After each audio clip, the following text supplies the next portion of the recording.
Niente più ti lega questi luoghi, neanche questi fiori azzurri.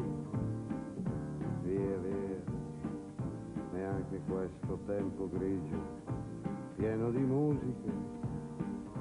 Ça y est, Peugeot saute le pas et entre à son tour dans le club des intégrales. Après 2 années d'expérimentation sur la 405 Grand Raid, avec le succès que l'on connaît sur le Paris-Dakar, la voilà donc commercialisée sous une forme plus civilisée. Ici, la 405 MI16 se met donc en 4 pour tenter de prouver qu'elle n'a pas perdu au change dans cette opération. Et c'est pourtant bien là toute la question. Avec 300 kg de plus et un moteur à peine retouché, le jeu en valait-il la chandelle? Peugeot, sur ce point, semble donc avoir suivi le mouvement. Certains n'hésitent même pas à dire que la MI16 de base était si performante qu'elle n'avait pas besoin de cette amélioration.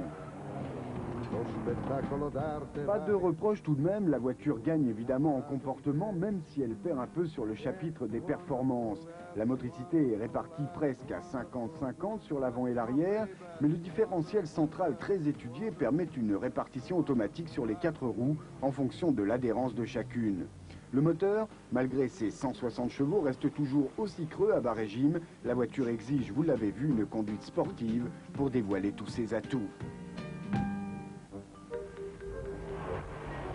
La question se pose tout autrement pour les 405 SR et GR. Plus sages, les 2 modèles apportent réellement l'ouverture française attendue sur le marché des 4 roues motrices. Une grosse innovation tout de même sur les intégrales Peugeot, une suspension hydropneumatique à l'arrière seulement, qui était jusque-là réservée aux Citroën.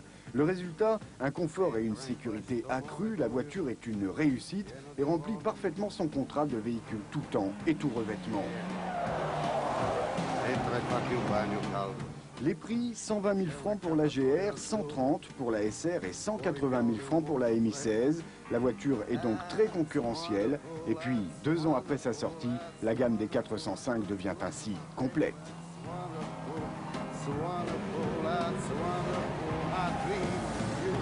Cheers.